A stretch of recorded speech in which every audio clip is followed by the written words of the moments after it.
Bonjour, nouvelle vidéo, album, musique, bien, Deadpool, conclusion, à la prochaine.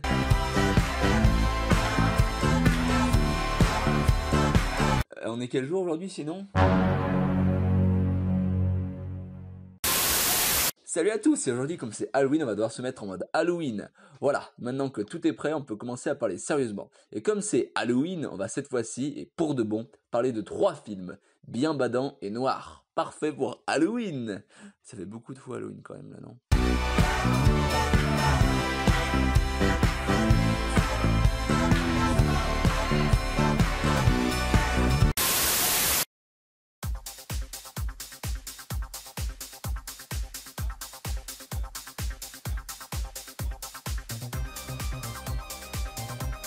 Alors, Climax c'est un film réalisé par Gaspard Noé. Et Gaspard Noé, c'est le mec qui en 2002 a fait fuir les bobos cannois pour le festival de Cannes en leur montrant une scène de viol de 13 minutes sans coupure.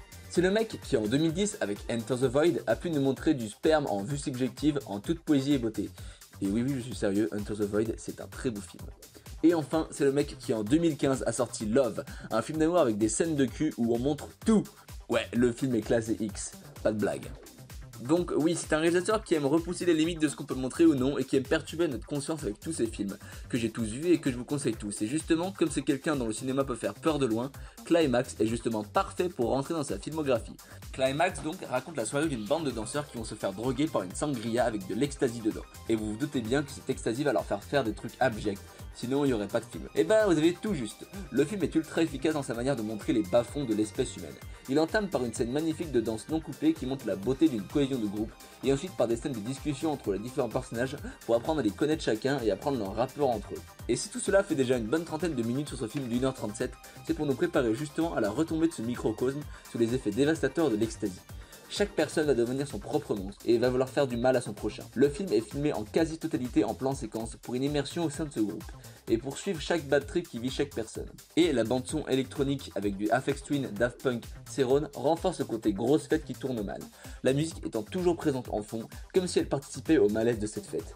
Donc oui, Climax n'est pas un film à jumpscare comme les films d'horreur aujourd'hui, mais un film qui est là pour vous déranger et vous faire poser des questions aussi sur la vie en société et sur les caractères extrêmes qu'on peut avoir, nous, humains. Waouh, de la philosophie en plus d'une vidéo spéciale Halloween. Et ouais mon gars, c'est pas de la gnognotte qu'on fait ici.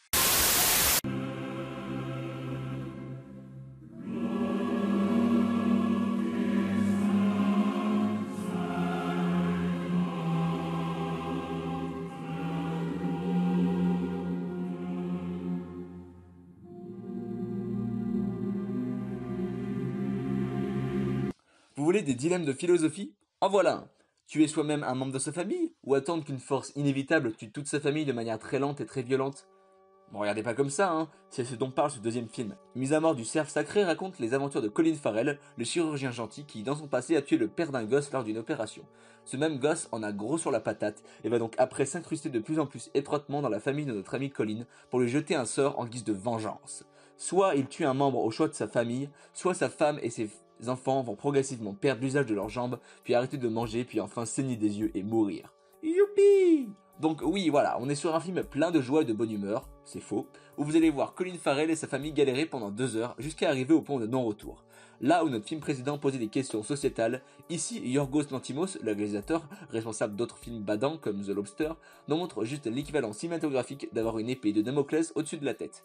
Vous verrez ainsi le fils à Colin Farrell perdre l'usage de ses jambes dans des scènes très glaçantes, et vous verrez Colin se disputer avec sa femme parce que bordel c'est quoi ce sort de merde et c'est quoi ce bordel nom de Dieu. Mais vous y verrez surtout un film âpre, mort, terne avec des plans tout blancs dans les hôpitaux et une descente progressive en enfer pour cette famille qui ne sait comment agir et qui va, alerte spoiler, devoir se lâcher au sacrifice dans une scène ultra glauque qui est l'épitome de toute la noirceur et cruauté du film. Tout va mal, tout est mort, parfait pour Halloween donc.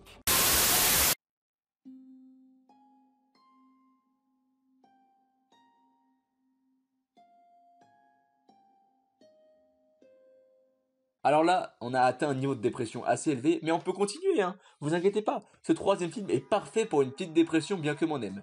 Christine donc, ce n'est pas le film de Carpenter avec la voiture Garout, mais c'est un biopic sur Christine Chubbuck, une reporter de télévision qui est connue pour être la première personne à s'être suicidée en live à la télé.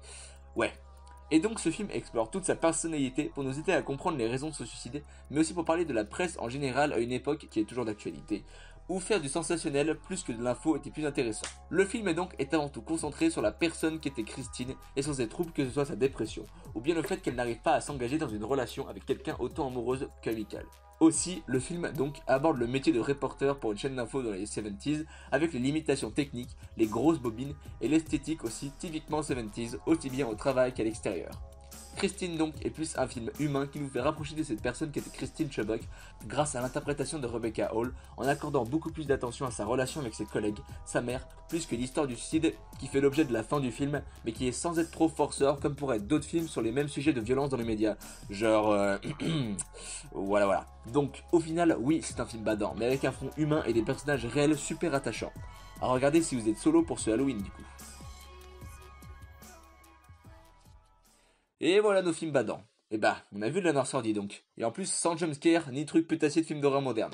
Comme le ferait n'importe quel film d'horreur. Alors, vous en avez pensé quoi? Ah bah voilà, je me disais bien qu'il fallait pas que je parle de ciné sur cette putain de chaîne.